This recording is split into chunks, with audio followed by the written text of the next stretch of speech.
I call this meeting of the Red Oak Independent School District to order at 6:30 p.m. Let the record show that a quorum of board members is present, that this meeting has been duly called, and that notice of the meeting has been posted in accordance with the Texas Open Meetings Act, Texas Government Code, Chapter 551.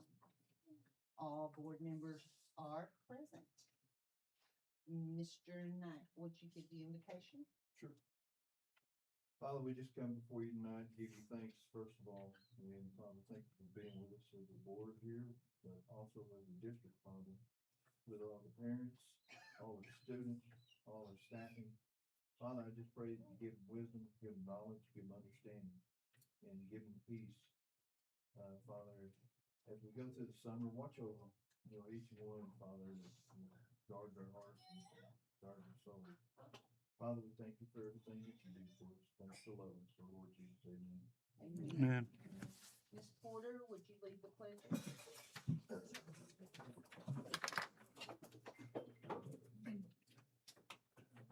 Allegiance to the flag of the United States of America and to the republic for which it stands, one nation, under God, indivisible, with liberty and justice for all.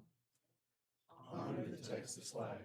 I pledge allegiance to thee, Texas, one state, under God, one and indivisible. Okay,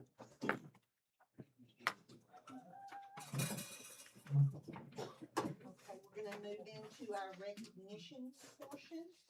And if you would, because we are in a kind of small space and the sound is good, if you, after your student is recognized, if you will wait until the other recognitions are finished, because if we've got half the people leaving and we're trying to call other names, it gets so confusing. And we'll take a short break and let you all go after the recognitions if you want to go, if you'll just sit tight for us. So first, we're gonna have Ms. Sanford. All right. So for the 25-26 school year, Red Oak ISD continues the celebration of students and staff with the Top Hawks and Hawk Staff Spotlight program, sponsored by area businesses and organizations.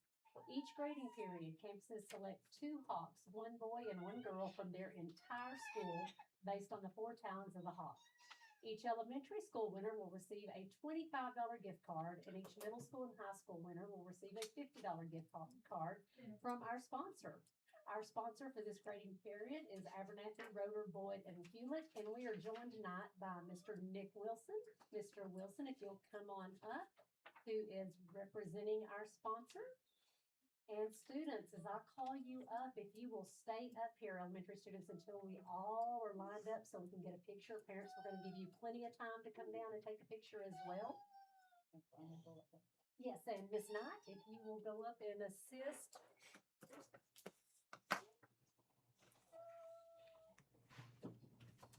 All right. Do we have certificates?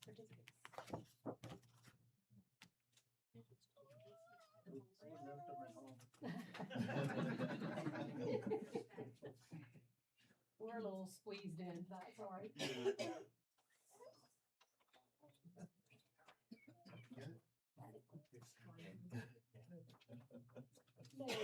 There we are. Okay.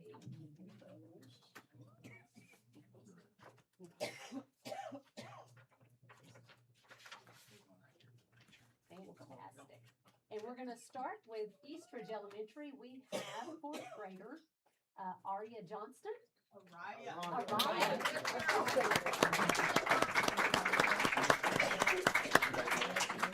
Stay here with us.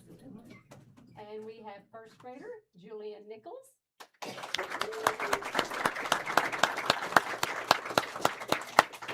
Red Oak Elementary, we have kindergartner, Montrell Hampton.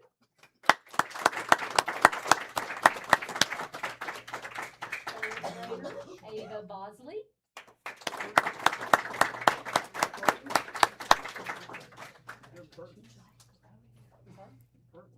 Bosley. Ava Bosley. 3rd grader. Is there an Ava Burton? I have a different one, but you're good. Okay, all right. And we have Shields Elementary, second grader, Lexi Porter.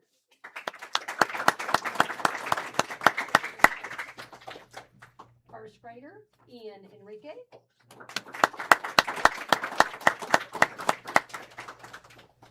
Very good. Congratulations. Shupman Elementary, fifth grader, Aileen Hernandez.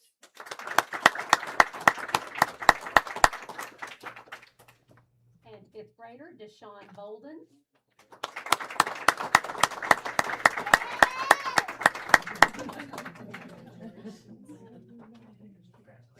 And Wooden Elementary, second grader, Leonardo Gordiola.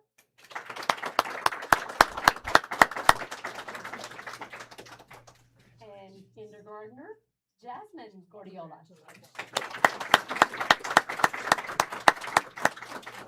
Okay, I want to make sure there are no elementary winners out there that I missed. Anyone? Well, how about that? Okay. He's trying to get y'all to hide me. Big round of applause for these amazing.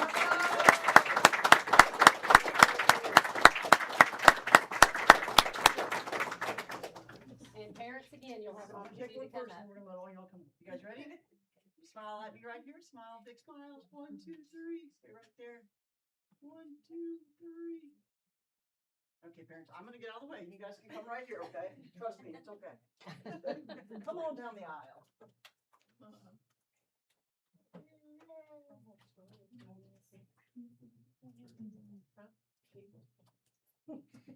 I got it.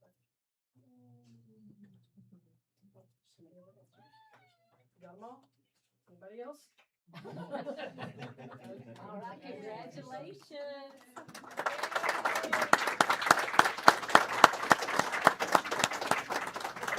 Good job, girl. We're gonna move into our secondary at this time. From Red Oak Middle School, we have seventh grader, Gabriela Ramirez Gonzalez.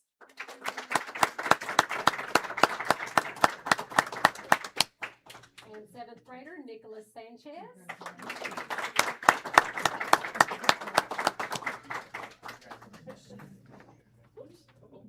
And from Shaw Middle School, we have sixth grader, Finn Brooks.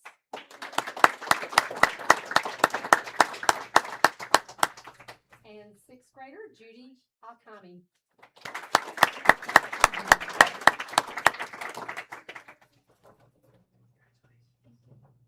From Red Oak High School, we have junior Lewis Hoff.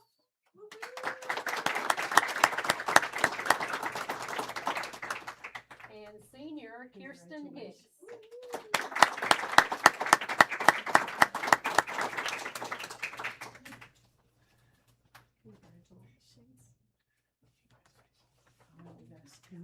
This way. There you go. Scooch in, scooch in, scooch in. There you go. Okay, y'all ready? 1, 2, 3. It's a good one to learn, I promise. I'll talk All to right, you you later. guys stay right there.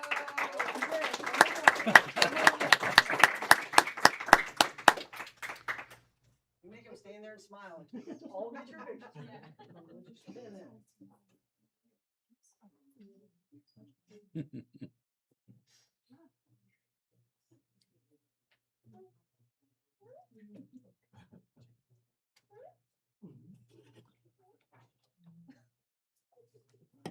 Couple more, keep smiling. You got me smiling. Okay. Ready, good? Congratulations. Good job, y'all.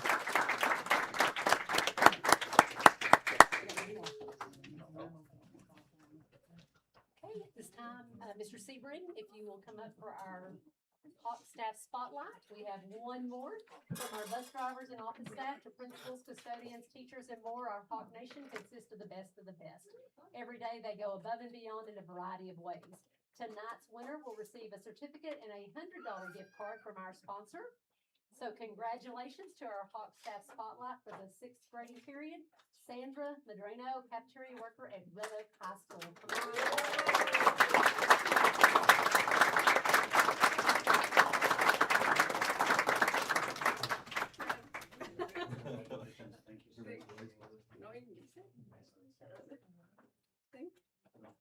Get your picture.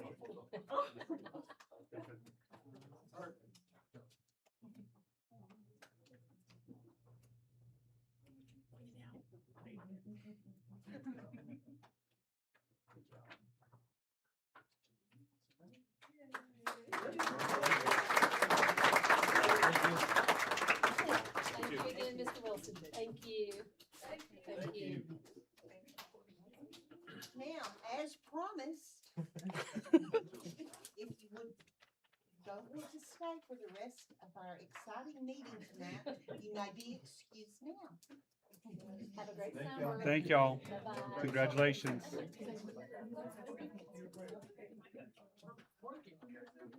How are you doing? Long time no see. I know Thank you. it, Thank I you for know all you it. do for the kiddos. You're welcome. Good job, Good to see Betty. you again. Do you remember me? Yes, ma'am, I do. Julie Johnson. Yes, yes, ma'am. How are you? My granddaughter. Oh, wow. His daughter. She does Red Oak High School. Red Oak Board won a news story because your classmate is going to be here for like a short time tomorrow, but then she's going to Pittsburgh because she's the state of Utah state receiver. So Julie, I mean, I don't know if you guys wanna maybe do a paper thing or something. Absolutely. I Communications. was gonna say. She's right there in the blue. I was gonna say, get with her, and then if you'll send something to Laura, she will do something on the alumni association. Sorry, Bill. All right, that was quick. Cleared them out. I think You can move it where you want. we're having a couple real quiet Thing. one. What? You can go stand where you want. 528 schools. Oh, yes, very much so. Okay, yes, ma'am. Tell her congratulations. Well, one more down here, I know. Any of you? How are you? Long time no see. You too? When we played in Relay for Life. Oh, yeah. I miss those days. Okay, at this time, we will have our public hearing to discuss the budget and proposed tax rate for the 2026-27 fiscal year. And Dr. Johnson will be presenting this report. You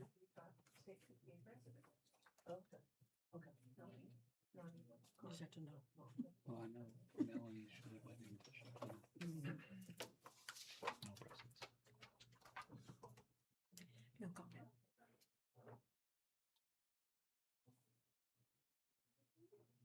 Thank you all for all you do. Thank you. Thank you. Have a great one. Well, thank y'all. Just as part of the budget development process or the budget approval process, we have to have this public hearing. So that's what we're doing at the moment. And tonight,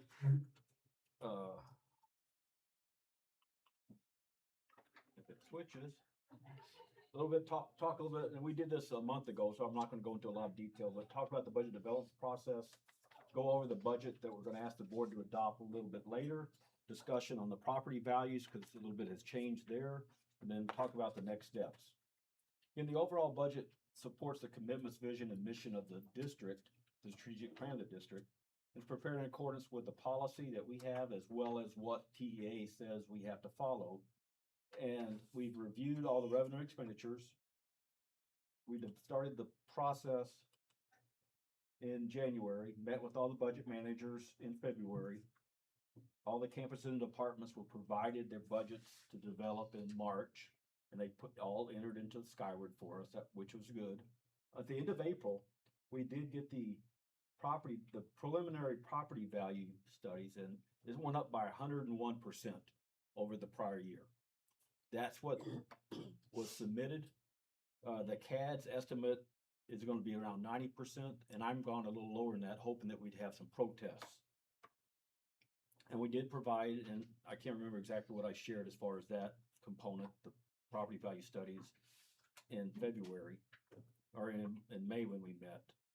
And right now, we're looking at maybe a tax rate of 0.7072 for the maintenance and operation, and a tax rate of 0.3481 for the INS component. But we won't be asking the board to adopt that until August, after we get the final numbers at the end of February, or end of April, end of July, sorry. For the revenue component of the budget, the attendance this year was down. And so our ADA numbers, which is part of the budget development process, we lowered that by 19 because based on a fall snapshot of 66, 65. Last year it was down 138 over what we projected, 138 students over what we projected. And we added some because this next year we're going to go to 175 instructional days, which the state law statute says if you go above 175 days instructionally, you get additional average daily attendance. So right now, don't know, and that's going to be summer school for next summer. Not exactly sure what those numbers will look like. So right now I've just put in 15 additional ADA to help offset the reduction in the other part of the ADA. The increase in the actual enrichment programs of 3%, which we've done in the last few years, and that's been pretty consistent. Again, the basic allotment was increased this last year to 6215, and the school safety allotment was also increased this last year as well. Using 70% increase in the frozen taxable values. And again, we won't know what that number is until end of July. Again, it has a 140,000 homestead exemption, and again, using 0.7072 as our base M&O rate. And we're also eligible for the fast growth allotment because over the last 6 years, our enrollment has grown. And so we're able to add 338 students of growth into that calculation, which does give us some revenue. We're also projecting that the TRS pension or payments we're gonna get from the state going up because our staffing costs are going up as well. But we're also projecting a slight decrease in the Medicaid reimbursement because that we've gotten less over the last few years. And interest earnings had gone up over the last few years with interest rates being higher, but they're starting to go down a little bit, so we reduce some of the interest earnings as well. From the expenditure component, as we talked about in May, the teacher step increase is going up by $1,000 per step. And again, those staff members above step 30 will receive the longevity stipend of $1,000. The auxiliary professional, as well as the administrator and professional staff, are going to get 3% raise of the midpoint of their pay scale. And we'll continue to review pay plans throughout the year to ensure that they're all consistent as well as competitive. We've added a net increase of 6 positions due to the increase in student achievement out of the general fund. There's going to be some additional staff added through the special education federal grant. Our decrease in property liability insurance which was surprising that it went down a little bit this year. The utility costs are going up because Shaw Middle School is open for the full year this year, where last year was only open for 6 months. And we've also have budgeted to increase the incentive allotments that we put into place for students coming in as well as staff being at school every day.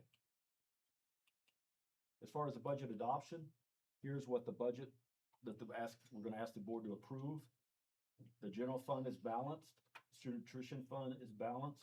The debt service fund is almost balanced, projecting a little bit more revenue than right now the expenditures. And we're issuing some bonds later this week, the rest of the 2025 bonds. And so that may change a little bit when we come back in August. Those numbers may change depending on the payment plan for those bonds that we get. Now here is the general fund revenue. And again, the big issue here is the local taxes have gone up by $20 million. And the state has gone down by $19 million. And that's due to the higher property values. Again, that seesaw thing that I share from time to time. If the tax revenue goes up, the state funding goes down. So that's kind of what that is. That's a pretty big number. Again, that's because of our high, almost doubling of the property values. On the expenditure side, the payroll costs are going up. Professional services are going down a little bit, primarily due to the one-time budgeted dollars we had for the opening of the Shaw Middle School. And the capital outlay is going down a little bit too because we had our weapons detection system in that grouping as well. Then here's just the general fund overview of the budget by different functions. And then the pie chart, the local taxes are around 62%. Usually it's around 40%, so it's gone up 20% because of the property values increasing. And the foundation is only at 28.48, which usually around 50% of that.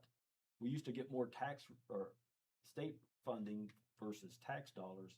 Now it's kind of reversed based on the projections that we have right now.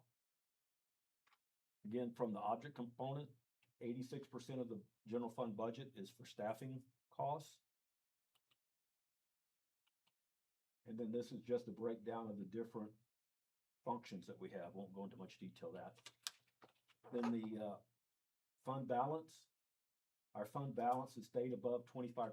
That's the goal, to keep it above 25%. The green line is the state's indication of what the 25% should be. And then the pink line is what the district's policy was. It was lower, but we increased it back in the 21-22 school year to get it up to the 25%. So right now we're still above the 25%, which is good. And then here's a chart I always do. If somebody asks, where does your dollar go? 72 cents goes towards teaching, transporting, supervising, and counseling students. So that's more education of the students. 5 cents goes towards library material, staff training, and curriculum development. 13 cents goes towards securing, operating, and maintaining the facilities. And 10 cents goes towards fiscal, central office, IT, and community services. On the student nutrition side, here's the comparison from the budget for this year, proposed budget, and then the amended budget from the current year we're in. And again, debt service, student nutrition, we're going to hope to have a balanced budget. We've kind of gone over it a little bit the last few years to get the fund balance down, because when COVID first came, our fund balance for student nutrition went up, and there's some state statute says you have to have a fund balance of less than a certain percentage. So that's what we're doing with that. And here's the breakdown of the different objects for student nutrition, which about 40% is for salaries, and the majority of it is for the supplies and materials to feed the students. And then on the debt service side, here's the budget from proposed budget this year to last year. And then the fund balance, the goal is to keep the fund balance enough to where we have August payments and we have February payments. And we want to have enough fund balance to cover the August payments. And so that's why it's around $7.4 million right now to keep that way. So now the next thing we usually do is just show some additional budget data. Again, the basic allotment has gone up over the last year and this year. Before that, it had been for 6 years at 6160, and this shows you all the way back to 2008, the increase in that. And this is the enrollment. The green is what it actually was this year. The darker blue is what the projection is next year. The lighter green is what it was projected to be this year. And as you see, it went down, but hopefully we're going to have it going back up over the next few years as well. Average daily attendance, again, was lower this year, which is going to impact our state funding, but hopefully not negatively. And then next year, we're hoping 6250 is our projected ADA. The weighted average daily attendance, this is another number that's one of the components. And it's going 9084 is our projected weighted average daily attendance for next year. And then the revenue per WADA. Again, that's what we get as far as revenue for the weighted average daily attendance factors in all the other special allotments. It's not just the 6215, it's all the special allotments as well. So that's why that number's higher than, that's kind of the total revenue we're getting for the district. Then the taxable values, again, had gone up a little bit over the last few years, but this year's kind of just doubled. And that's the current projection. Again, we won't know until the end of July what that's going to be. And then here's the calculation of the estimated tax revenue and how we get to that. And then the tax collections, usually we budget around 98%, 98 to 99%. And this was as of near the end of May, so we're still get some tax revenues coming in. So hopefully we'll get up to the almost 89% as well. And then the M&O tax rate, as you can see here, it was back at $1.17 back in the 18-19. Then since then it's gone down, and it's gone down almost 40% since then. And then there's some total tax rate, which in M&O as well as the INS, and that shows to be going, gone down since that time frame as well. Then here is last year's top 10 taxpayers. And as you see, that number one is Compass Data Centers. I've combined them. There's 5 different data centers, and I've combined them into that one to where it's $400 million. Microsoft is 135. And so these are the top 10. And the number for all the top 10 is a billion, over a billion, which is only over 600,000 last year. So it's really gone up from the commercial side. Now, something we're required to do with the board as well as the community is talk about the first ratings. Again, there's 2 locally certified property values, which is we get from the local CAD. Then the state does their own certified values. And I share this at the last meeting as well. Again, as this seesaw does show, if the local revenue goes down, the state share goes up, vice versa. And that's kind of our dilemma right now. And again, here's another chart that I do provide, and I've added something to it. You see we have 3 school districts. All of them have 1,000 regular program ADA. So they should get regular program funding of around $6,215,000. The middle column is what the taxes they get to collect.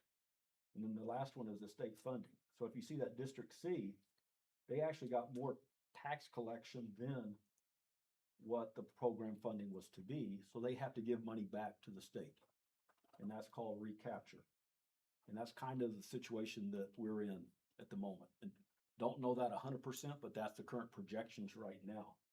Again, and what recapture is, it started in 1989 when the Texas Supreme Court's ruling that Edgewood Independent School District, which is in the San Antonio area, found the state's method of funding public schools unconstitutional. They were a poor school district and they weren't getting that. It was based on taxes, so they weren't getting that much funding for their students, whereas a wealthier school district would get more funding for that. So then they said, as a result, the Texas legislature implemented the recapture system. It's part of a broader effort to equalize school funding across the state. Another term is Robin Hood. You may hear the Robin Hood plan as well. It requires property wealthy school districts to share a portion of their local property tax revenue with the state. Then the state takes it and redistributes it to the other districts to make everything more equitable. And it's based on the district's wealth per student. And right now, under the current estimate, our wealth per student is higher than the state number. So therefore, we're potentially going to be required to give some of our tax revenue back to the state. And again, this is the chart I showed too, talking about cup the same size, local shares less, so you get more state funding in that scenario. Again, the only problem is the state does we based our tax collections off of what the LS CAD provides us. But the state then uses from the funding formula, they use what the property value study does. And if the property value study is higher than the CAD number, districts would lose money. And that's what the white there component is.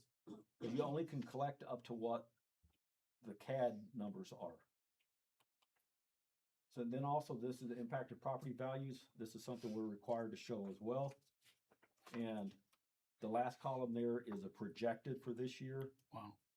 And as you can see, the local collections at 100% from last year, from 33 million to 56 million.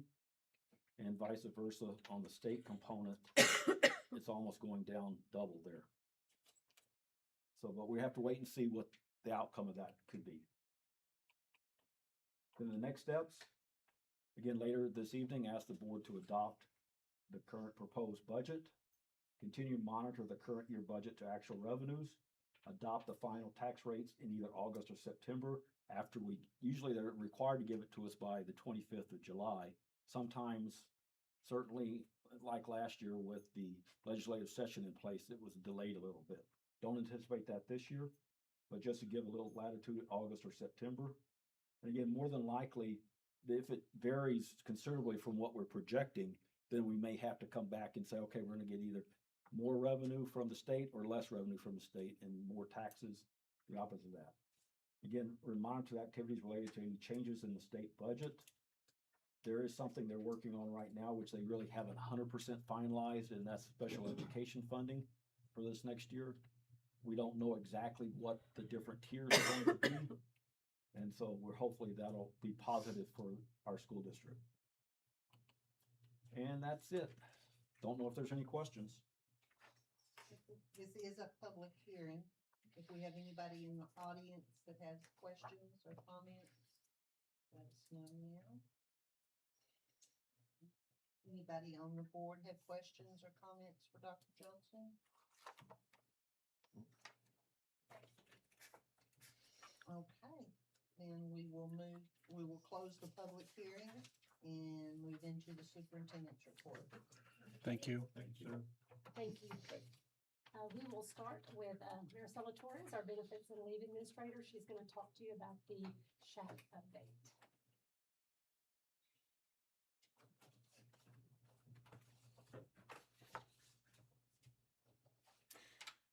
Good evening, Superintendent Sanford and Red Oak ISD Board of Trustees. I am Maricela Torres, and I know you probably know me in a different role, but I had the privilege this year of serving as our School Health Advisory Council coordinator. So my job as coordinator is just to ensure that everything that's needed and everything that's required with postings and reports, agendas, all of that gets done in accordance with the SHAC bylaws. So according to our bylaws, we do have to provide an annual report to the school board. And for those who might be out in our audience and not familiar with the School Health Advisory Council, or for short, we call it SHAC. Our School Health Advisory Council is appointed by the school board, and they're to provide guidance and anything that involves district functions as it relates to coordinating school health programs, and its impact to what it will have to student health or overall well-being of students. The primary function of the SHAC, since it's primarily supposed to be composed of parents and community members, is for there to be representation and a voice for local community values, so that when those decisions or recommendations are made to the board, that the community values are represented. So in 2025 to 2026, we did meet and comply with the minimum of 4 required meetings. The meeting dates, for most, we met virtually. We did find that we have more member participation because we know that families are busy. So sometimes they're at baseball practices, soccer games, things like that. And sometimes from their car, they're able to join in virtually. So we met virtually on November 4th, February 10th, April 14th. Most recently in May, we did have an in-person meeting on May 12th. And in our first meeting, we do always elect officers. So there's a chair, a co-chair, and then a secretary, all of which are parents. So for our chair parent from Eastridge Elementary is Chelsea Wood. She served as our chair last year as well. And we started with an elected co-chair of Brandis Gonzalez and that first initial meeting. But as we went through the year, there were personal things that that she came forth and said she had to vacate her position. And then we elected a new co-chair, and that's Audrey Taylor. She's a parent and a PTA representative for Red Oak High School. And then our secretary is Cassie Street. She's a parent for Joey Shaw Middle School, and she also is our representative for community for Reach Council. So you may recall that the membership was approved in November. That was our first meeting was held in November after the membership was approved. And we had 18 community parent representatives who had confirmed at that time were very interested in attending and being part of this council. And in addition to those 18, then there are district staff that also participate and are present at our meetings that represent different departments like counseling and family services, curriculum and instruction, our physical education program, student nutrition, and school board's always welcome to attend. Now for some action pieces and items of discussion that we had in this year for 2025-2026, here are some of the items listed. We did start with just reviewing our bylaws. I think having a new group and with fresh set of eyes to look at our bylaws.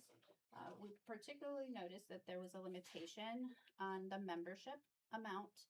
And then with us growing, now having an additional middle school, so we reviewed that. And there were some other revisions, minor, like for example, updating our district logo, things like that we discussed. We always go back and review things that are mandated and to ensure that any education and different pieces we're in compliance with. Would that include the fentanyl awareness and Tucker's Law? We also reviewed the Senate Bill 9 and resources that are utilized for fulfilling that mandate that involve education on abuse, dating violence, and trafficking. We looked at also the integration of health teachers and physical education in our middle school grades 6 through 8.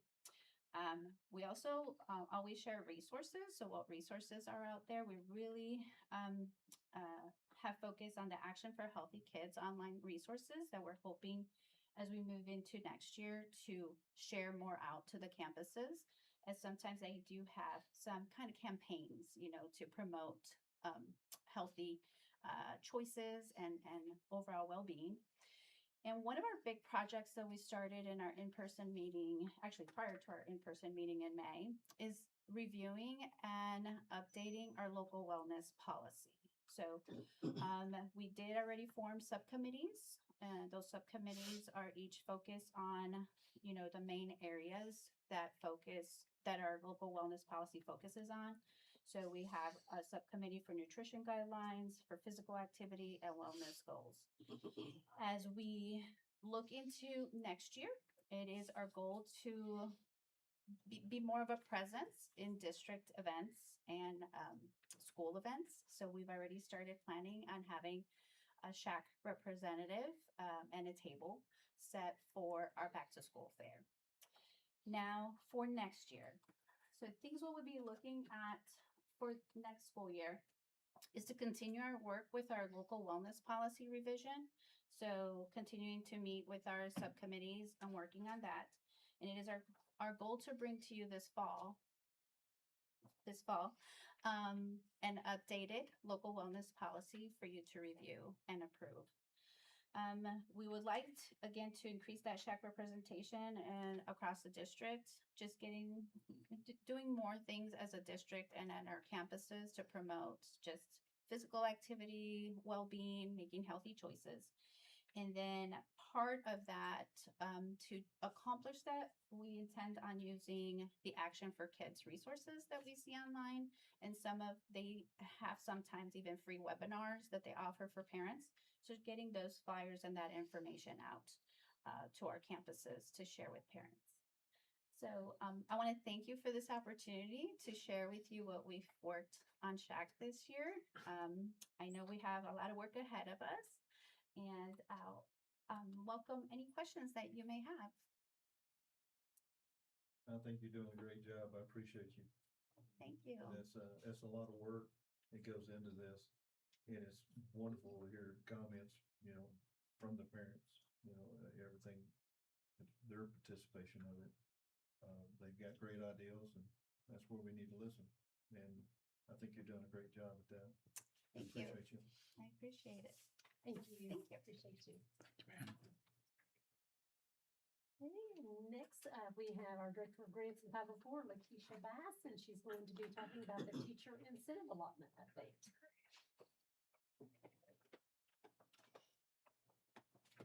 So good evening. Again, so I am Lakeisha Bass, and I am the Director of Grants in Section 504, but I am also the TIA lead, and so that's why I'll be bringing you the updates on our TIA. Let me get the little clip. All right. So the purpose of tonight's presentation is just to update you on what's happened this year, as well as give you information of what's to come for next year. All right, so this school year, we have actually entered our first data capture year. So we have been collecting data this year.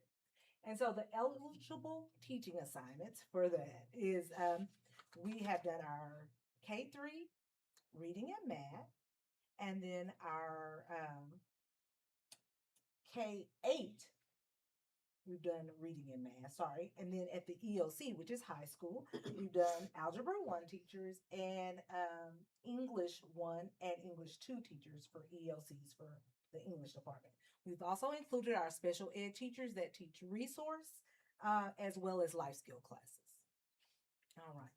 So for our growth measures, so remember the important thing about that TIA process is that it's based off of growth, right? And so that's what made it so important. And so the growth tools that we've used is, okay. So there's a little extra something that got imported in. But our K-3, we're using reading and math. For that, we're using iReading. So that is the actual tool that we're using to measure the students' growth. And so with that, they're doing beginning of the year and end of the year testing that we use to actually measure the students' growth over the year. All right, for our grades 4 through 8 EOCs, we're using STAR transition tables. And so with our special ed students, if they're in those categories, they're using that same tool. Okay. Now, last year when we first talked about TIA, we brought there are 3 categories for designations. And thanks to House Bill 2, there will now be 4 designation areas. And so we'll be able to look at the data that we captured for this year. We'll get to look at 4 designated areas. And again, with House Bill 2, adding that 4th designation, which is the acknowledged level down here at the bottom, that acknowledged level now represents the top 50% of teachers in the state of Texas. And so before, it was only the top 33%. So now we're being able, as a state, to designate more teachers by adding this category. In addition to that, they also added in an additional amount to that base pay. So if you look at the base pay section, initially recognized was at $3,000, now recognized will be $5,000. So that's that base pay, and then exemplary will go from $6,000 to now $9,000 as a base pay amount. If you will see on here, there's also these tiers. Well, the state of Texas, they actually use the census data to determine the property values of houses. And based off of that, that's how they're determining the low socioeconomic areas, okay? And so with that, the lower the socioeconomic area, the higher the tier, all right? And they also calculate in rural status. So those are the ways that you're able to get further down those tiers. Okay, with that being said, on their calculation for this year, these are the designations that are currently in place, and these are the current payouts for each of our campus locations. Now, we did have, even though this year we haven't designated anyone because we just captured our data, but we do have current teachers in our district that we've gained from other places that were designated in other locations. And so we do have 4 teachers this year that were designated at other campuses or other districts. And so we have paid or have gained an allotment for those teachers. And so this year they generated a $29,000 allotment based off of the designations that they had from the prior district. Okay.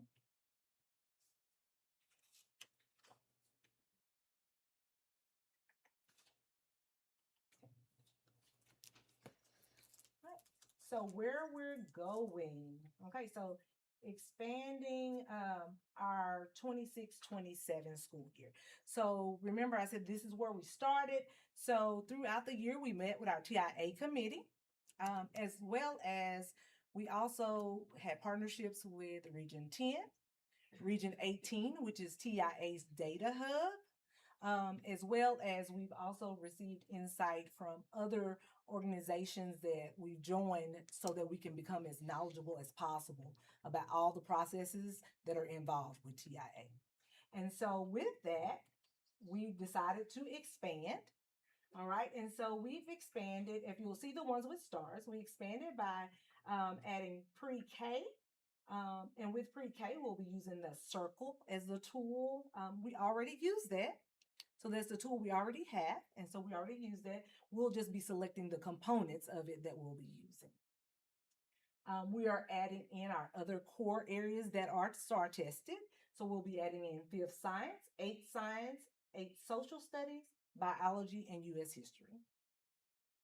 And for those, we'll be using the pre-test, we'll be using a STAR release test, and then the STAR will be the actual end of year assessment. Now with our 3rd through 4th science, we realize, right, we have 5th grade science. We want those students to be prepared. So we've added in 3rd and 4th science as well, and 6th through 7th science and 6th through 8th social studies to prepare them for the 8th grade science and social studies test. And then with our life skills, as well as the ECSE, which is the pre-K program for our students with disabilities, we've decided to change their tool to a tool that more represents their skill and ability levels. And so we're changing their tool to the unique learning system as the tool that we'll be using, which is a tool they already use. And so they're already familiar with it. They're just now adding in the part of the testing component. All right, and then our life skills at the grades 4 through 11, they're still taking STAR Alt as always. All right, so we submitted this application in April and we were approved. So we found out that we were approved, and so our application status is approved. All right, so just a timeline, because TIA is interwoven with all these different parts, right? And so just to look at the 26-27 school year, the data capture year 2. So we'll begin data capture year 2 in August. But while we're in data capture year 2, we'll actually be submitting the data from this year in October.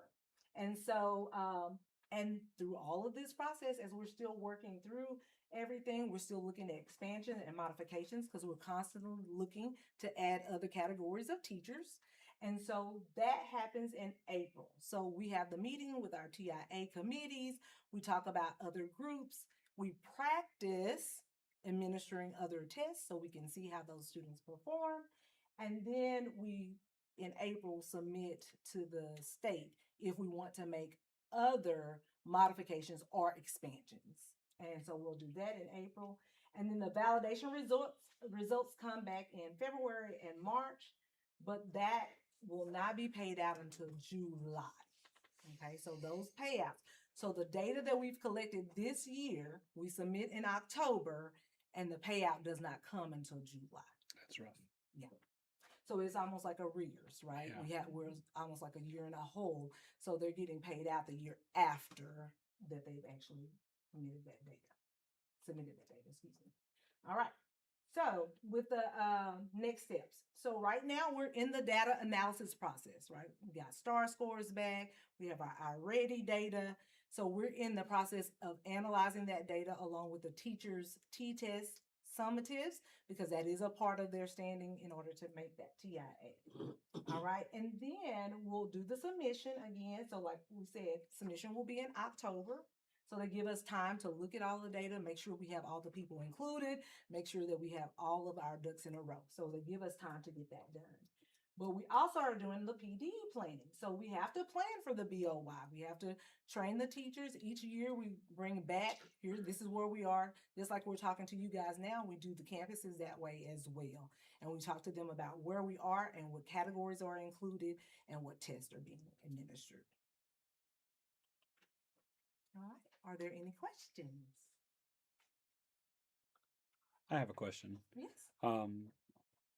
I think that we all agree that we love the TIA and what they're doing to try to help administer our tests. What is the backstop or the ramification for or penalty for teachers who are cheating the system?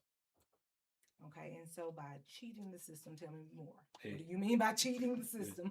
I don't know how to say cheat another way, but Okay. if you're You're saying because these systems are put in place, obviously people are going to try to manipulate them to Okay. make sure that they're skewing the numbers so that their achievement level is higher. okay. What is the penalty for people who do that? So the penalty for people that do that is the loss of their certification. I think that it's important that we talk about that because I don't want to get caught with our hand in the cookie jar over a short-term win and cost you a long-term. Exactly, I understand. So what we do as a district, though, to try to limit that we're not part of that group, Correct. right? So what we put in place is that we have just like STAR testing, right? So we're going in, the teachers, the campus administrators, instructional coaches, all of those people. So just like with our ready testing, even though it's not state testing, it's set up like state testing. And so they sign oaths, just like state testing signs oaths. And so therefore they are aware that their certificate is in harm's way if they're not being truthful. I just think that it's important that it's something that we discuss not only at the level where they're signing their oaths, but it is something that we're aware of and that know that we want to keep an eye on that. Mhm. We want you to be successful, but it's a time that you don't want to get your name in the headlines, right? That's correct. You want to do it the right way and to help the kids achieve what they're achieving and you to be rewarded for doing it. What's right is right, what's wrong is wrong. I don't care how you write it. Yeah. Right. Exactly. But I think that it's important that we discuss that that's something that we care about. Integrity is still a thing in 2026. Yes, definitely. And we make a point too, as well, is to talk to teachers about the importance of this is what you're already doing, right? This is because we've noticed the hard work you put in each day. And so that's why we brought the program here, is to ensure that you're being validated for what you already doing. So we're not asking people to go and do something different, cheat, for instance. We definitely don't want that. But we want them to, to really hone in on working really hard like they do each day. Sure. And seeing the results from their hard work. Agreed. Thank you so much, Ms. Bass. You're welcome. How are the payments paid out? So the payments are paid out in one payment. We pay those out. The state requires us to pay it out in August, and then they pay us back. But we pay out in August, but we actually pay out in July, and it's a separate check from their July payment. But is the money that they earn, is all of that going to the teacher, or? So we're allowed to keep 10% of the money. So how it works is 90% goes to the teacher. And that's what our TIA committee decided, that 90% goes to the teacher that was designated and 10% is kept at the district level to help support the program so that we can begin to designate more teachers, so that we can put that towards professional development if needed. We can put it towards purchasing programs to have more tools to be able to gauge student growth. So all of those things are done with that 10%. How do the teachers feel about that? The ones on the TIA committee were okay with it. So, of course, they would want 100%. Who wouldn't want 100%? But they also know that we're beginning the program, and so somehow we have to try to build it up Yeah. so that we can include more teachers. There's cost That's the association. question. There's a lot of local districts that's a big discussion. Okay. And once they start the program, they're getting money, but hey, it's not all going to, we're earning it, but it's not all going to us. We're only getting a percentage of it. Okay. Although it's 90%, but. Yeah, and so I think if they look at the bigger picture, right, that we want to get more teachers designated and more people on board, and if they're looking at that bigger picture, then I think most will come to that side and agreeing with, well, if we can get more and maintain the designation, right, by making sure that our system is valid and reliable. So that, I think that part is important. So the ones that come in from another district, Mhm. are they getting that same, I mean, if they were set up differently in another district, are they coming back in and going, okay, now you're at 90% instead of 100? So yeah, so each district carries its own spending plan. And so we found when people were coming in, because right, I'm a point of contact when they're asking questions as it relates to TIA. So many districts are set up to where if you leave their district, then you don't get your payout that year. Mm. They pay it to people within the district. They keep that money. And so I have to explain that to teachers, as they're coming in. But I also share with them our spending plan and our setup, that it is the 90% and that we at a district level keep 10% of it. When I notified them in May of their allotment that they've generated, in that notification, I let them know that they're only receiving 90%. And most districts pay up 90% of it. Yes. So it's not new. Yeah. But each district is different, and so it's very important that each teacher, depending on where they're coming from, that they pay attention to that spending. I mean, what costs, I mean, if you're using resources we already have, Doesn't mean the resource won't change. what are you paying for? Well, I mean, like a consultant that's outside that they use. Validation consultant, yeah. Yes. So As a diagnostic tool, yes, we use it, but it wouldn't hurt to get money back to use that money towards something else in the district. or even like we were saying, new tools. Because like this year Yeah. we're adding Teaks Ready so that we can have an additional tool. So each year, as we try to expand the categories and include more teachers, just like now we have Mr. Nitch, he's looking at tools that we can use for our fine arts department. So as we're looking at researching so that we can broaden the number of teachers that we include in the program, it does take sometimes resources, right, to add those other tools. How many teachers do we have coming into the program? I know we had 4 use it. Those were people that were designated in other places. Right. And so of course we won't have until October what we're recommending for designation for this year. Okay. So we don't have a designation number yet of how many The we're data's not back. designating. Yeah. Will the committee members rotate or? Well, we haven't because we just started last year, so we Right, kept the but- same. But what we did is we added in where people have filtered off, right? Because a change in maybe location or if they left the district. So we've added in those instances. But that is definitely something to consider, is offering it up to other people to be on the committee.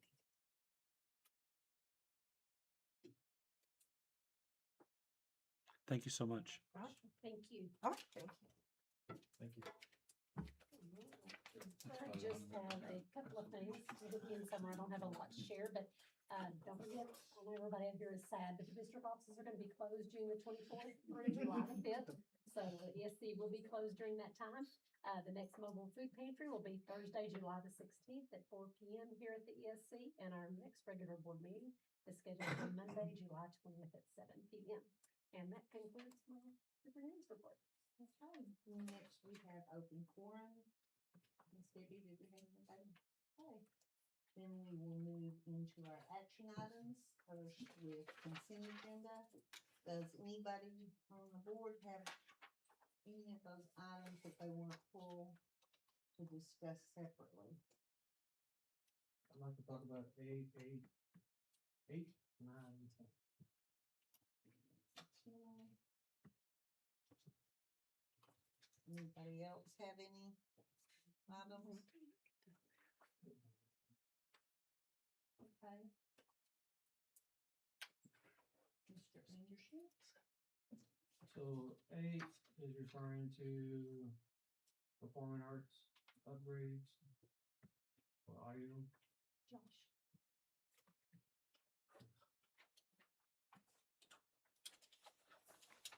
And really, you don't have to go, that's really just my question is, on the quote, it talks about, the wireless stations, wireless mics. I think you have 4 listed. My question is that enough? I mean, you do a lot of presentations there from, theater, whatever. And is 4 enough to, if we're gonna upgrade, does that get us where we need to be? It should get us to where we need to be. I think it also has the capability of adding more. I think those are just speaking microphones. The systems that we use for like the musicals is a separate system. Okay, that this has a is much different. bigger capacity. Okay, I think those are just for like presentations and meetings. okay. and Which- things. Thanks for Which that. would be more than what we currently Okay. have, because I think That we was just my have only the question. two. I'm good with that.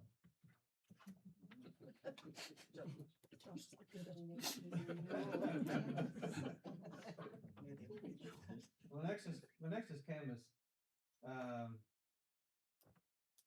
Well, a question about Canvas, does every campus has Canvas? Yes? Yes. Does every campus use Canvas? It's varying right now, as to the level of use. So some teachers utilize it more than others. If they don't use Canvas, then what do they use? Do you want to say? I'm gonna let Lauren- People in another world that are. Sorry. So it's a learning management system. It is not meant to be used on a daily basis. It is just an additional resource for students and teachers to access digital resources. A lot of our digital resources that we purchase, such as our digital textbooks, can be embedded inside of Canvas so that students have one place that they can go to and not have to go to several different links for their different content areas. But they don't necessarily have to go to Canvas to get to those resources. We put everything inside of ClassLink, which is our single sign-on. So we have a folder for our students and staff to get to all of their digital textbooks through that folder. Or on the back end of Canvas, I have integrated anything that potentially can integrate in Canvas on Canvas. And so if they're not using Canvas, a lot of them are still using paper pencil, or they're doing stuff in class that is definitely group work and face-to-face instruction and things like that. So Canvas is just another resource and an additional digital platform where they can put digital resources that either is embedded in their textbook or that they have created on their own. They can use it for announcements. They can use it to share out links that are resources for certain things, such as Desmos or calculators, things like that, links that go to other things they use. But it is not something that they are required to use by any means on a daily basis or even on a regular basis all day long for their classes, depending on if it's secondary versus elementary. So, and they all have access 3rd through 12th grade. So let me clarify, we only have it 3rd through 12th grade. And the littles, they don't use it. That's not anything that they're expected to use. Because definitely they're the more hands-on and, the paper pencil and the books and the things like that in the classroom. So what's the purpose of having it then? It's definitely a very valuable resource because you do have that integration of the technology. A lot of our textbooks that are digital, they have both the online component and the paper component and the consumables. And it varies by the product and the vendor that we have and the grade level and the content area on what we have a consumable, which is more of a paper workbook or something that they have that the students have in their hand that they can paper write. But then there are the digital components, the online simulations, the online environment that resembles the testing environment of STAR so that they have the STAR practice, things like that. Canvas provides those opportunities as well. And then just the opportunity to learn how to navigate an online environment. Almost everything. And once you get beyond high school, whether it's going to be college, career, or military, you're going to navigate some type of online platform to be able to take, whether it's CEs or whether it's college courses. And so having that opportunity to know how to navigate those resources is basically what Canvas does help support for our students as they're learning. Right, so that's Yeah. my question. Yeah. That's my concern is you have a platform to use that teachers can use it, students can use it, parents can get on it to see coursework or things that their kids have done, maybe a test or that they've taken or I don't know, some coursework that they did. They see a grade on there. Johnny and I went to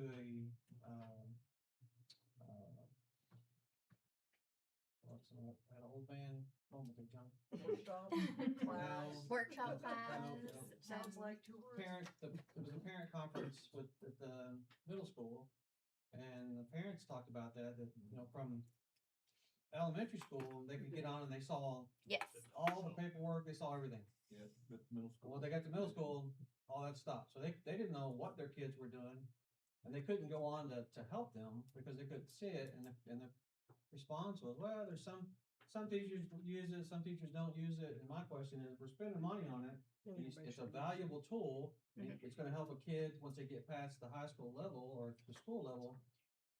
Why don't we have everybody use it? Absolutely. Right. I do think there's some inconsistencies from campus to campus and from teacher to teacher, just based on the content, based on the expectation of that campus, based on math may be very different than another content area like English, language arts. I mean, all the content areas are going to be different, but it is inconsistent throughout the district. Yes, from campus to campus. So part of our issue is we have a hard time getting parents to get involved. Yes. And it changes from year to year, Yes. and teacher to teacher. Teacher to teacher, yes. And I why agree. not build in some level of repetition or stability so that, they don't have to relearn something every time their kid moves to the next grade or next teacher. It's already there, it's already built in. Right. I'm not saying Canvas is the program. Right. But whatever it is. One thing I do try to we should do all to help be using is the same thing. And one thing I do try to do, and actually I do this every summer to try to help, is I create a course template that I reach out to the campuses and I ask whatever their, the elementaries do campus themes and things like that based on what their new year theme is going to be. And I push out a template that's a standardized homepage for each campus to try to help the navigation of it be easier for the teacher, but also for parents and students so that it's not different. When we hit COVID, it was definitely parents and students, it was all over the place of where do I find my homework, when, where is the information for this class, that class. It was everywhere because we didn't have a standardized environment when we landed in a course. So I do create that. And then when it syncs with our Skyward, it automatically pushes out to every course. All the home pages have a very, very similar look and design.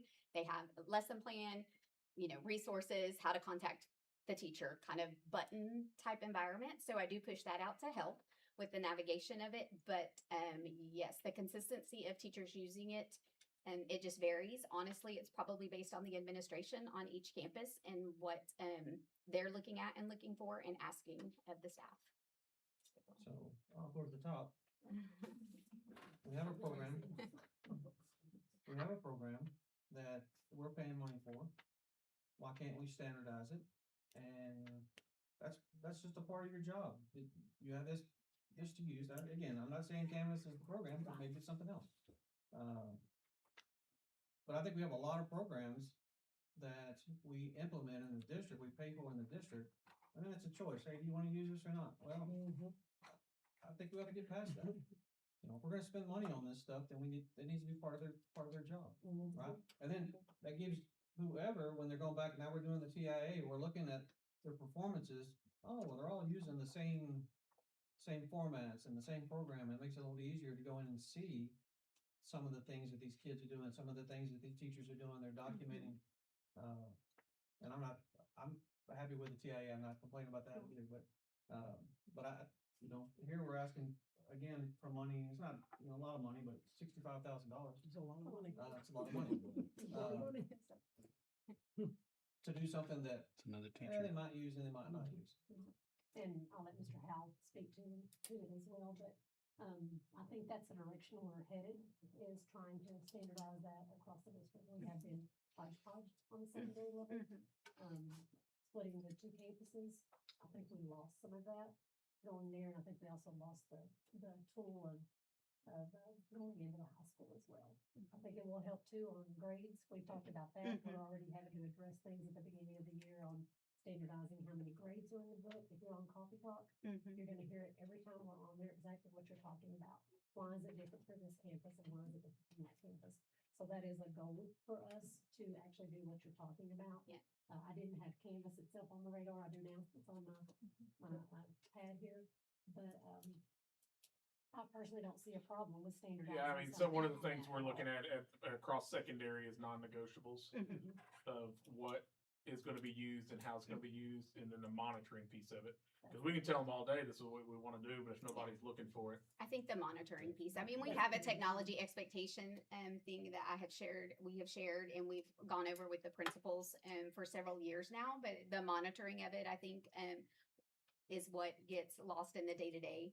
And once you get in there and your feet hit the ground, is what gets lost. And I do think that, yes, the grades and things, but a message that we definitely need to continue to reiterate to students and parents is that, yes, Canvas has grades in it, but that is not the end all be all of grades. And one of the very first things on that homepage template that is highlighted in bold on the bottom is Canvas is not the official grade book, because you're doing other things in class. Skyward's the official grade book, because even as a teacher, when I was in the classroom, parents and students would say, oh, but Canvas has this grade and Skyward has this grade. And so being able to just drill into them that Skyward's the official grade book, we're doing other things in class that are not in Canvas. So those grades will differ for that reason, but it is a valuable thing for parents to be able to have a Canvas account. It's called an observer account, and see some things that are going on. They can get notifications, things like that.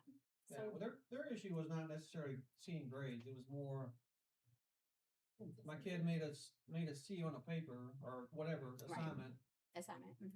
I'd like to see what it is. How can I help him if I can't see it? Absolutely. I don't know. Absolutely. There's nothing to go back and look and go back. Not every parent's gonna do that, but the ones who want to do that, let's enable them to do that. We say we're talking about it, we're looking at it. Well, give us a timeline. What are we looking at? We talked about usage, being able to find out what the teacher usage is. No, okay, so we can do We're that. working, yes, we're working through that. Yeah, there's some analytics, and then it does have a very valuable parent piece, parent observer account that I definitely think we can communicate more and get out there more for parents to know if they get the Canvas account and link their child or children to it. There's a lot of valuable things that they can see in there, and notifications that they can set up. They could get a lot of notifications, probably notification overload, more than what some of them might want if they connect in that Canvas environment. So timeline, to answer your question, that's something we're going to get leadership at the beginning of the school year. Like I said, we were talking about it just recently in cabinet, what can we do to monitor the usage of these, who's using it, how do we monitor exactly what you said and what you said. If we don't monitor and validate in there, then we don't know what they're doing. And So, I think that's with a lot of our resources that we can probably look at. Right. So it's gonna be at the beginning of the year as far as our training, setting those expectations, monitoring that, and trying to get everybody on that same page. As far as secondary, like she said, elementary, we don't use as much. The expectation probably won't be the same at the elementary level as it will be at the middle school and high school level, but I can see those being pretty close, middle school and high school.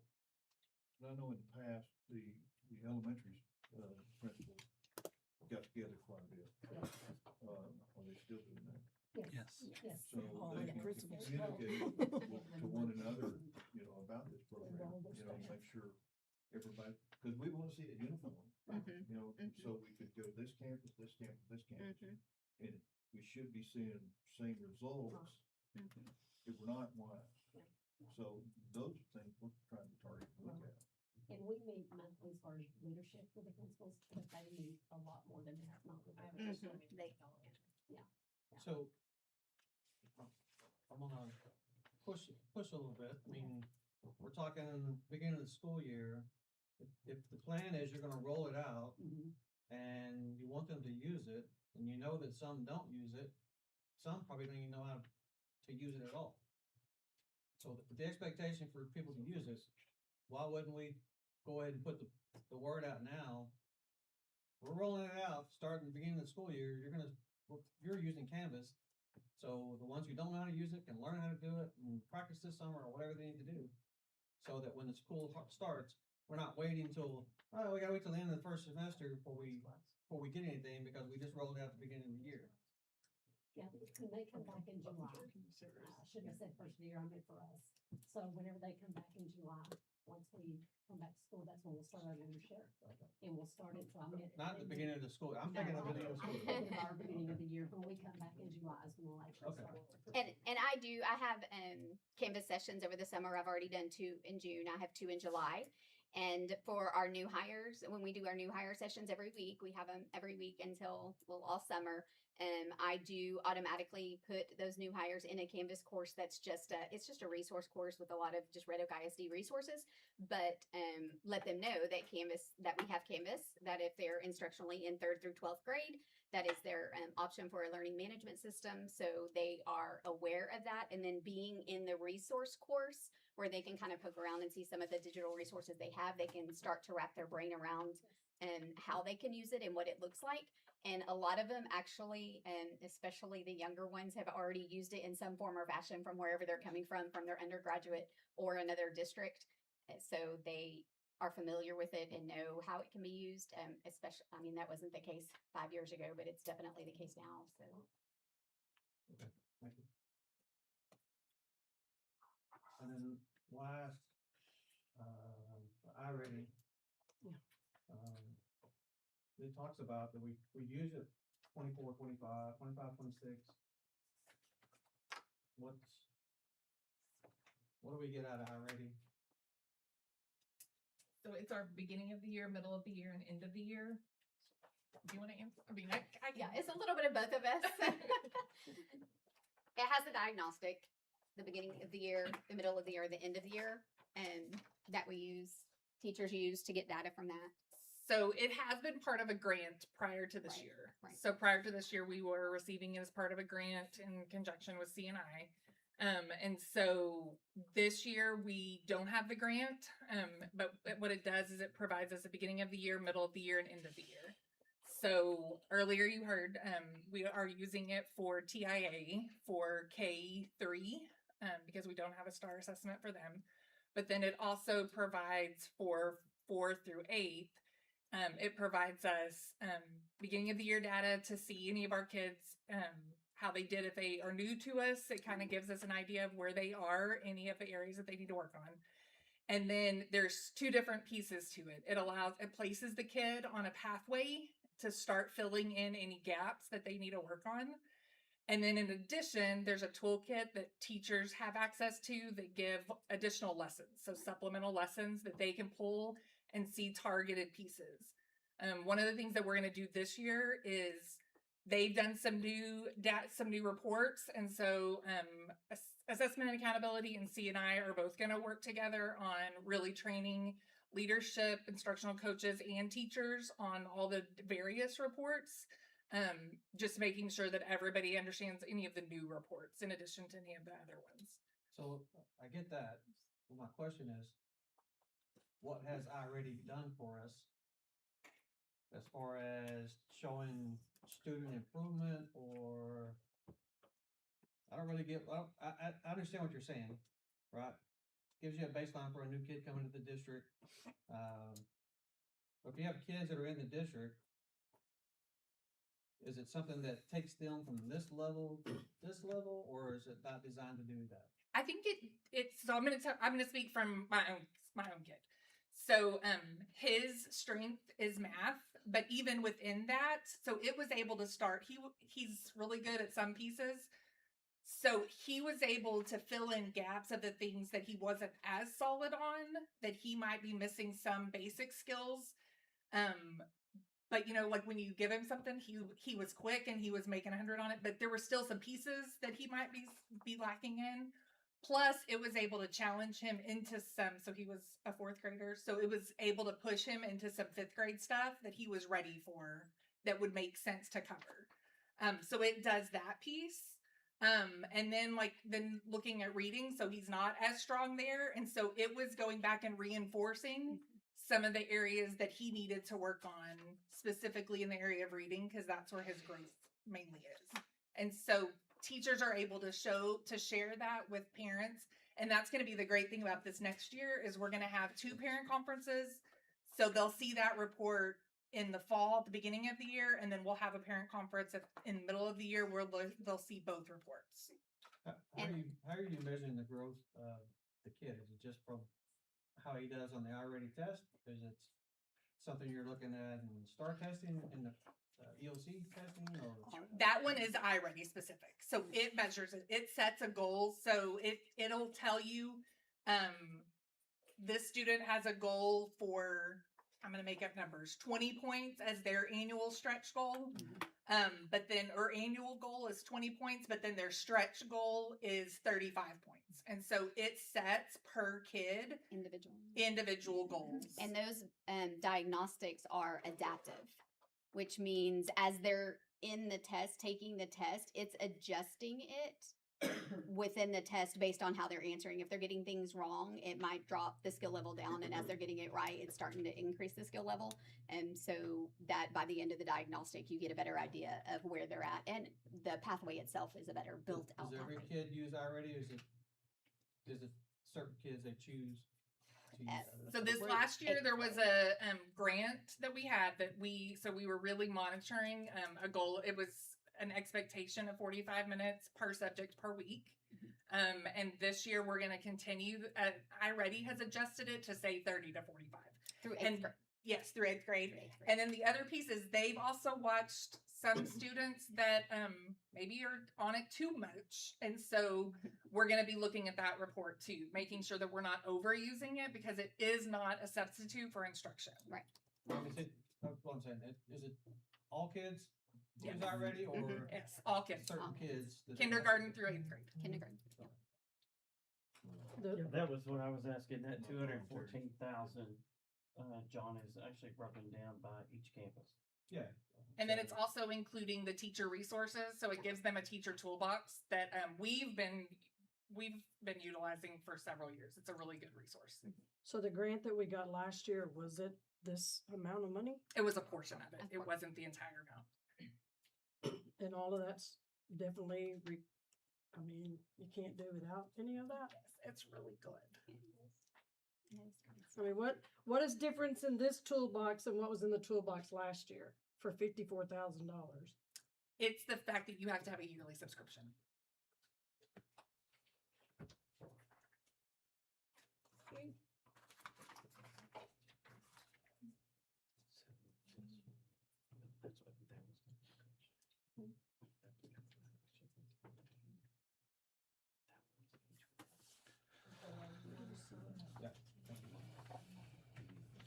Do y'all have any other questions for them? No, ma'am. Are there any other items that anybody wanted to pull? Donna? Oh, I'm sorry. 80. Oh, never mind, that's a different one, never mind. Thank you. Okay. That's all I can say. I don't know what they threw with this. Donna, Sean, y'all have another question for them? No, ma'am, I was just. Okay, thank y'all. No, ma'am. Thank y'all. Thank you. Okay, so if there's nothing else to be pulled or discussed separately, do I hear a motion on the consent agenda? I move that we accept the consent agenda as presented. Do I hear a second? And that's a motion by Mr. Sebring and a second by Mr. Knight. All those in favor say aye. Aye.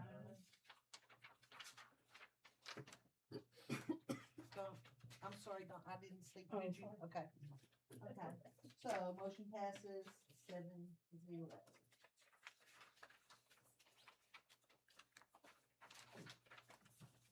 Okay, next we will hear from Amy Phillips, our Director of Purchasing.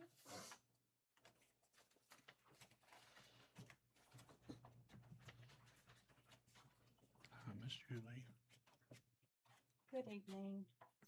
The district reviews insurance coverage on an annual basis, and our broker, Frost Insurance, conducts market research for property and casualty coverage on behalf of the district to compare renewals and other options. For 2026, 2027 fiscal year, we received a proposal from TPS for our property, and that's our current provider, our property, auto, and liability coverages. And they, according to the attached premium comparison and summary of insurance with a decrease in premium, I don't get to tell y'all that very often, but something went down.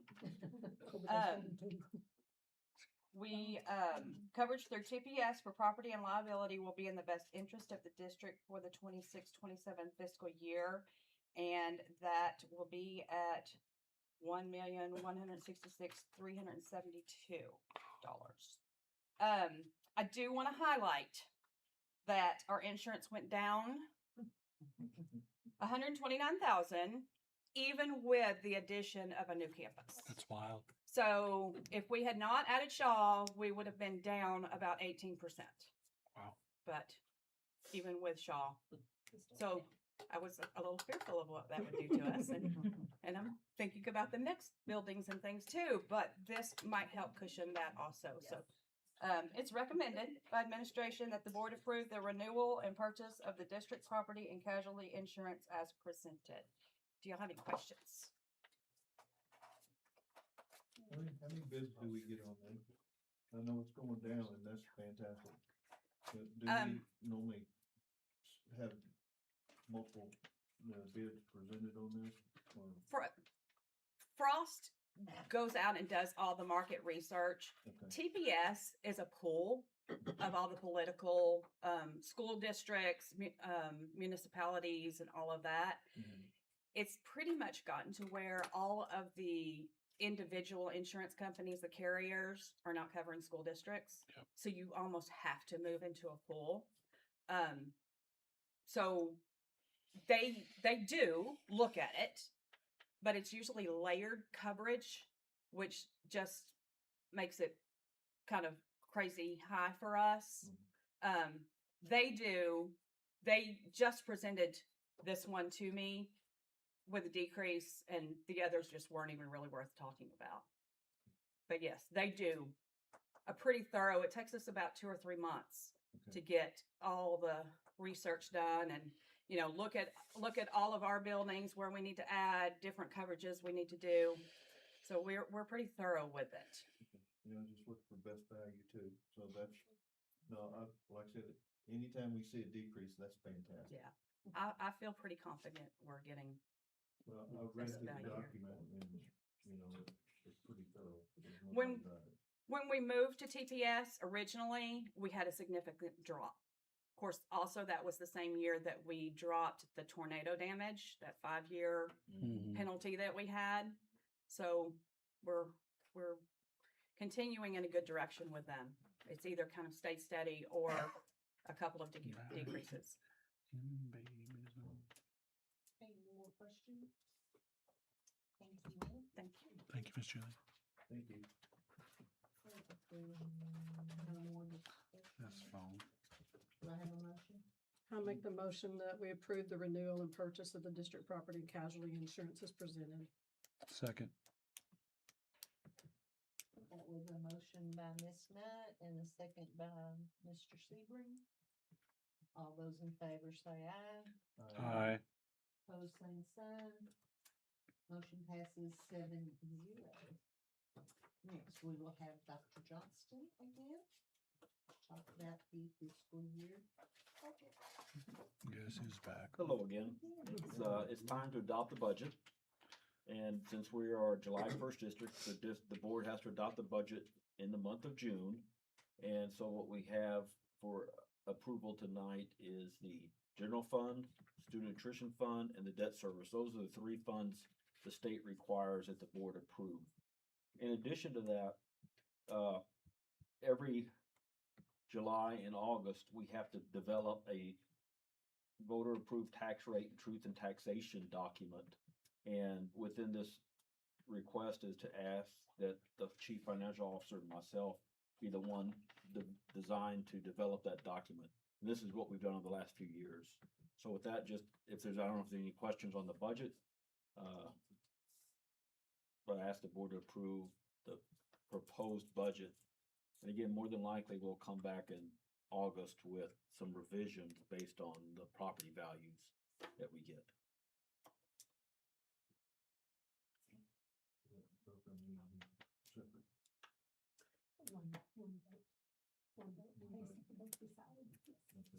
Well, I'll make a motion to approve and adopt the 2026, 2027 fiscal year revenue appropriation for the general operating fund, student nutrition fund, and debt services. And recommend that the board designate the chief financial officer and individual authorized county calculate the no new revenue tax, which is voters approve the tax rate. Second. It's a motion by Mr. Knight, a second by Mr. Sebring.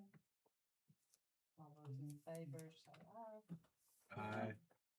Opposed, same sign. Motion passes 7-0.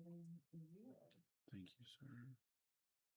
Welcome back. The second one is something we've always done every year too, and it's referred to as accelerated instruction budget, but it's also the compensatory education for low-income students that we get from the state. And what we do is we give money to the campuses. There are some in C&I as well, but the money for the campuses to help those students that are greater need for tutoring and those type of things to help get their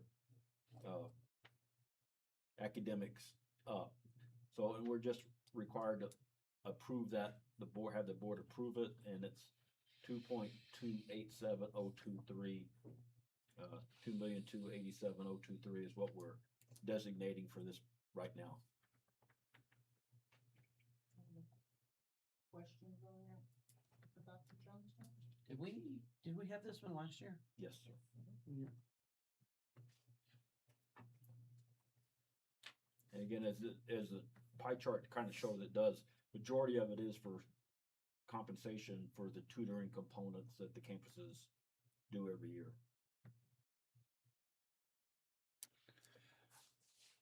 Any other questions? I move that we approve the 26-27 compensatory education budget as presented with the understanding that the additional accelerated instruction has been sufficiently funded. Second. That's a motion by Mr. Sebring, a second by Ms. Knight. All those in favor say aye. Aye. Opposed, same sign. Motion passes 7-0. Next, we have Ms. Trimble on the purchase of Parent Square. Use that tall. Good evening, board members, Ms. Sanford. For years now, parents have requested a single platform communication tool for our campuses. Parent, teacher, and district communication, unifying our classroom and extracurricular into one bundle for communication. We've heard from parents during ROCAC meetings, surveys, coffee talks, DAC, informal settings. It's been part of our strategic plan for a couple of years, and it's one of those things that we just haven't taken the bite yet out of it. Finally, we're able to look at some consolidation of some programs and look at a platform bundle for this coming year and a two-step approach, if you will. So we have completed a survey for our principals of existing tools, researched some of the savings that we could do by redundancy platforms being removed, and then have researched different programs and selected a program called Parent Square. Some of our current platforms that we use, including Skyward, which will remain as our student information system with our HR budgeting and everything, obviously that would not be going away. Final Site XR is our current bundled mass notification system. It's also our web and our app. And I'll talk a little bit more about that, but it'll still be our web, but we would go away from the messaging platform of it and use Parent Square. And then obviously ClassLink is our digital learning tool. That wouldn't go away. It does have some communication pieces of it, but we would be having all schools switch over to Parent Square as their primary platform for communication, along with the mass notification side of it. It also has an attendance component that will couple with our current attendance incentive plan that we launched this past year. It actually has a calendaring system. You can actually see every student's attendance by just calendar looking. Look at tardies, look at everything. It also has a pay program. We can switch over. So if on a parent platform, if they're being asked to have their child's permission signed for a field trip, they can also pay for it in the same platform. Finally, it has newsletter formatting. Some more newsletters that we currently use or other independent newsletter platforms, they would all be used through the Parent Square newsletter platform as well. And so there's a couple of different redundancies that you could hear just in that we would be removing and going to Parent Square with. Overall, Parent Square provides an all-in-one school-to-home communication system. They also have a very high parent contact rate. They currently average between 97 and 99% of parent contact rate. We average around 85% just because of our parents either not reading information. They want to get it how they want to get it, right? Just like we all do. Parent Square has some tools that help our parents to do that. One of the biggest ones is not only are you receiving your platform how you want it, if you want it by email, you want it in an app format, you want it in a text notification, you also get it in your preferred language. One of the biggest things that School Messenger does is you get whatever is coming to you, how you get it. And so instead of us sending something and them having to click on it to get it in Spanish, it comes to them in Spanish. And when they send it back to me in Spanish, I get it in English. And so the communication, the barrier of language is gone when you're using a Parent Square platform. They get the post as they wish to receive them as well. If they want all notifications to come on the fly as they're sent, they can get them all day long from all their schools for all their kids, right? If they want to get it in what's called a digest format, they select that. They can get a digest at 6 o'clock that gives them everything. Obviously, emergency ones would go through. But your digest information would get a 6 o'clock. So you have 3 kids in the district, 3 different schools. You select digest at 6 o'clock in the afternoon, you get everything from your school that day. And so it gives you an option to make when you want to get it, how you get it. You can view posts, photos, calendars, important announcements from the district or your selected campus. You picked your campuses because that's where your kid is. You get your language, as I mentioned, it's over 190 languages. It's an automatic translation. You can comment on the posts on there. It's kind of like a social media platform, if you will, on the digest, on the post page of it. They can stay engaged with their community. You can also send direct messages back and forth to teachers and staff, so you have a two-way SMS messaging system built into it as well. You can participate in group conversations with other families, say a club. Maybe you're in the band. Maybe you have an organization that you're in. Those groups can also have their own entity, their own piece together. You can sign up for conferences, school events. You need extra Kleenexes in your classroom. Parents can sign up to bring it, and they can bring it, and they can do that all in this platform. You can fill out forms, sign permission slips all in one place, and as I mentioned, you can pay for it right there in the platform as well. District benefits. One of the things that was being discussed earlier is are we going to be using it? And this is a platform that we will be using across the board.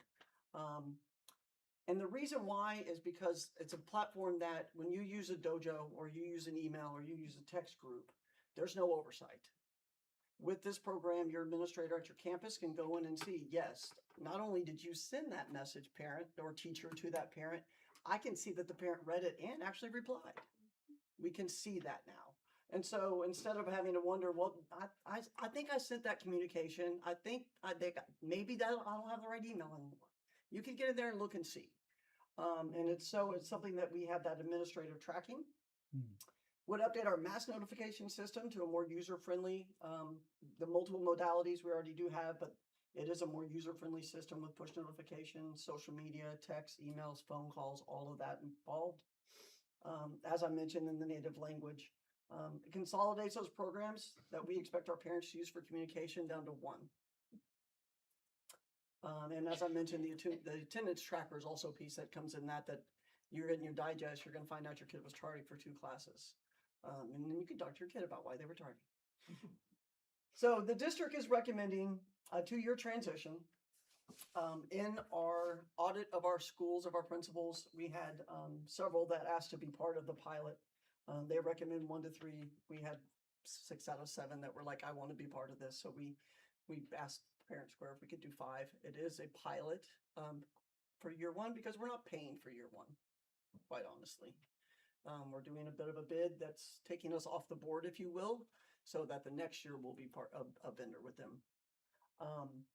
So in that, we have 5 schools: Red Oak Elementary, Shutman, because we wanted a bilingual school, Eastridge Elementary, Red Oak Middle School, and Red Oak High School. Parents will automatically have an account created for them. They get that contact information. They can then download the free app, set up their language preferences, set up how they want their communication to come, whether they get it live or by digest, make sure that they have their all of their preferences are set up for them. So they're going to get communication from Red Oak ISD how they want to get it. So other districts using it, Midlothian, Waxahachie, Ferris, Venus, Mansfield, Fort Worth, Crowley, Northwest, Garland, Cedar Hill, the list goes on. It's lengthy. Keller, Richardson, Capel, Carrollton Farmers Branch, Grapevine, Colleyville, Carroll and Capel, Houston, Lake Dallas, Little Elm, Stephenville, Argyle, White Settlement, Cleburne. It is popular and very used now in the state of Texas because of the user friendliness of it, because of the language barrier, because of the live versus digest. How do you want to get it? Parents love this. I'm just going to say. As I mentioned, it is a lovely deal by Parent Square for us for this first year that we were able to do 5 schools. We will have the system integrated really for everybody. Just going to use them for 5 though, I swear. The upfront cost will be $6,000 for this first year for our 5 schools that'll be using it. Year 2 will begin the annual rate once all those upfront costs are started of $49,455. It's a per student rate. There's funding that will come from title grants. We can use some title money for the attendance piece of it. And so that attendance incentive piece of it can use some funding from title. The yeomans of it will be coming from communications department. Part of that will come from dropping some of the things that we're not going to be using from Final Site, some of the consolidation of other programs that we are using within the district as well. And we have funds because we've gone more digital in some of our own printing previously from the communications department that we have the funds to do this as well. So administration recommends the board approve Parent Square for district communication and other service using EdTech Exchange Cooperative Contract ET 221906. The next steps on that with the board's blessing will be that we will start the integration and then the training in July. Well, you answered one. I had, does other districts use it? You answered that one. And then I was just looking at the 5 campuses that were selected, and I see it that it was expressed interest. So was this presented to all the campuses? And it was. Some of them said maybe. 5 said yes, and 2 of them said maybe. I mean, maybe. I'm like, okay, well, if you're a maybe, I'm going to go with the yeses. Okay, and then is this going to require some parent training? Yes, there will be some training with the system integration, both technology. Laura's shaking her head, Megan's shaking her head, my department shaking their head. I have a Will on my department used this in Beaumont as well. Loved it. He's excited about it, and he's going to be taking a lot of the lead on the communication side of it because he loves it. He's already used the program, already knows how to use it, and so he's excited about it as well. I think we've seen and heard from our parents for several years now that why do I got to get this in Dojo and this in Remind and this is an email and this is a text and I don't even know where that last communication went. I think this is going to help, with communicating to our parents where they can go in for resources or look at Mhm. resources too. Yes, sir. And have an understanding, just like John and I were talking about. You know, we have parents out there that wanna know. Yes. You know, and if we give them that avenue, then they have a resource to go to. Absolutely. That's our big deal, is making sure our parents are involved, and we wanna get our parents more involved, more we can. I think not just as much as the parent, as much the staff. If we're gonna get rid of, school cash and, eventually down the line that we get rid of school cash, that everything's being paid through one. Yep. Yes, sir. Everybody's gonna do one, and no more, we're not gonna do this, we're gonna do this one, and we're gonna do this one. No, we're gonna do one. Correct. The best part about it though is to be we're 40% district of bilingual people, and to be able to have that directly translated over, and then the second piece is the accountability to be able to inspect. Well, did you send it? And then what did red receipts say, and did they respond? And so the people who are liars are going to be called for liars, and the people who are doing right are going to be above the board. So it's going to take a lot of the bullcorn out of it. Bullcorn. Any other questions for Beth? Trying to keep it clean. Thank you, sir. Bullcorn. So do you think it's a good program? I think it's an excellent program. And quite you talk to honestly. other districts that they've had no issues? Yes. Then why wouldn't we go ahead and fan it out to all campuses? Because the one campus that could benefit from the language is not even on the list. Yeah, Shupman's on there, Wooden is not. I think it was just a matter of looking at, the finances. Our XR, it runs out in 27. And that's a big piece of our final site contract is about 20,000 of that money that we didn't have for this year. Was that we would have it for next year. And so in not trying to go and dip into any other funding at this time was to use it as a pilot for this first year, and then put the two other schools and then the new school on next year.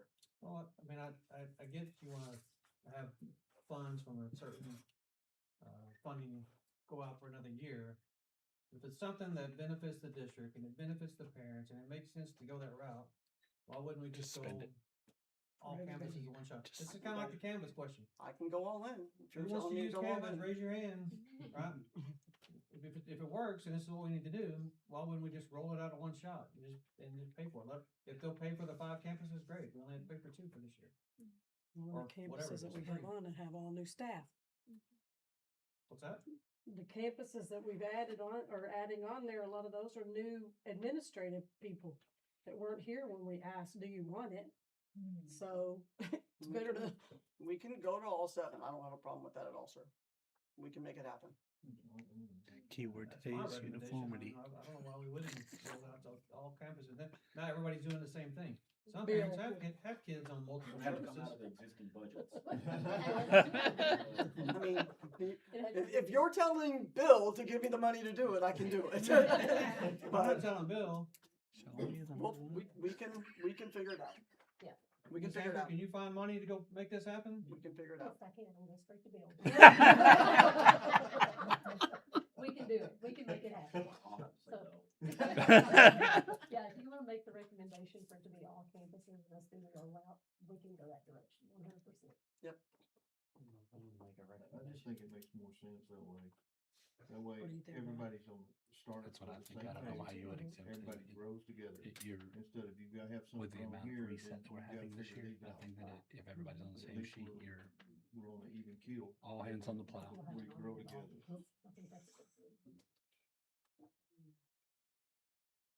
I move that the board approve the Parent Square District Communications and all other services using EdTech Exchange Cooperative Contract ET 221906 to include all districts of the all campuses of the district. Second. That was a motion by Mr. Sebring and a second by Ms. Nutt. All those in favor say aye. Aye. Bill Opposed, said say- he hates us. Opposed, same sign. Can't retire yet. Money, money, money, Motion money. Hey, passes hey, take it easy. I don't Hey, want that. you I don't got want that proof seat of- to change. What? I don't think you can do that. Because what is presented is, He didn't say as I presented. know, but we don't have a dollar amount. It's the The same annual amount. fee. It's the same amount as as the second year. It would just be, we would just do it all in 1 year. Okay, okay. It's the same amount. Because it's per student calculation. Right. Right, That's okay, correct. That's okay, correct. I'm sorry. Are you I- good? Yes, It's the I'm same. good, I just, Okay, you Just wanna got, make sure you that we have were legal. information items in your packet. Does anybody have any questions or comments on those?